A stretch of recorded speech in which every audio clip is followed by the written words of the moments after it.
Alright, I'm going to show you how to set up a mix minus for podcasters. This board is a little overkill for a podcast, but this is one that we have at our radio station. And the first thing you would do is plug your mic using the XLR, the 3-pin connector, into your mic input and raise the fader up to unity. That's this level right here where it says a U. The next thing you would do is connect the output of the computer, which is either going to be a USB interface or a line out jack, which is a mini connector. I'll show you what one looks like.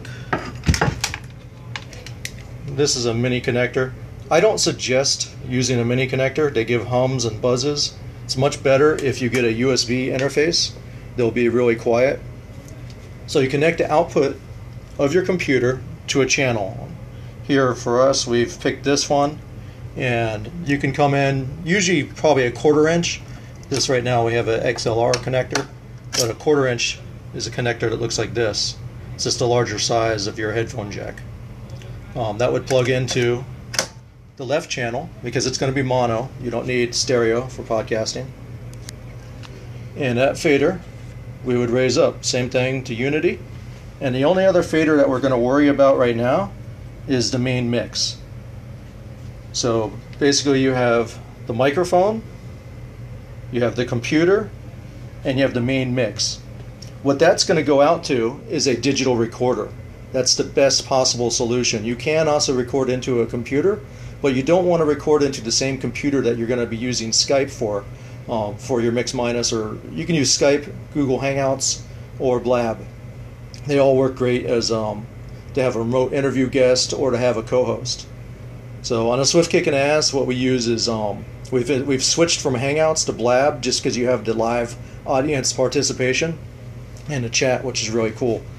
All right, so now we have that part set up. The next thing that we have to do is connect the output of our aux send 1 to the USB interface or the line input of the computer. So on this mixer, it's in the back. It's one of these 1/4 inch connectors.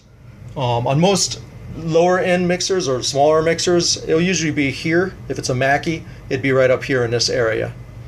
So you connect that to your computer. So now basically what we have is we have the output, the main output is feeding your recording, and the aux send 1 is feeding the Skype or Hangout user, so the person on the other end. Alright, so we have that all set up, right? The next thing that we have to do is the people that are on the Skype interview have to be able to hear you, but they don't want to hear themselves. That's a mix minus. So what's going to send that out, since we sent our connection from aux 1, that's this knob right here. This is on my microphone channel. And don't get intimidated by these channels. They're all the same. Once you learn one channel, they're all the same. And most of these knobs are just EQ, and you're not going to really use them. You know, if you're a beginner, I wouldn't even mess with it. I would leave it in a 12 o'clock position. That's the little hash tag here, little hash mark pointed up and down like a clock. But for the aux send, so our person can hear our mic, we want to turn it up to 12 or 1 o'clock. We have to test with them and see what the level is. If they can hear you loudly, you don't want to be distorted. If it's all the way up, you're going to get overmodulation and distortion. So I would start at 12 o'clock and see how that sounds. Now, the key problem that most people do is they think, oh, the computer, I have to do the same thing. No. You want to make sure that's down because they don't need to hear themselves. So anything that the person on the other side needs to hear has to be turned up. So in this case, it's only the microphone. The microphone right here. If you have a tablet or if you're playing some elements from a soundboard or something like that, then you would say that right here. Say this one, we have a mini disc. I would raise this mini disc up so it'd go to my recording, and I know we don't use mini disc anymore because they're outdated. But the same thing, we would go up to the aux send and turn that up because the person on the Skype call would want to hear if we were playing elements, if it was our tablet or what have you. So anything they need to have, the Skype person on the interview needs to hear, you turn the aux up. There's one more area here. On most aux fins, most mixers have a master.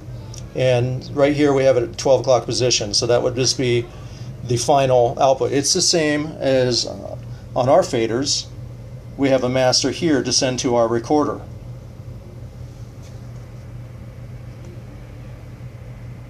So that's basically it. That's a mix minus. It's basically everything that that person needs to hear except for themselves. Because if you turn up the audio that's feeding my computer, if I turn the aux send up, that person would hear themselves come back. It would be a nasty delay. So they would say hello, and a second later they'd hear hello, and their headphones, they'd throw their headphones off, and you would not have an interview.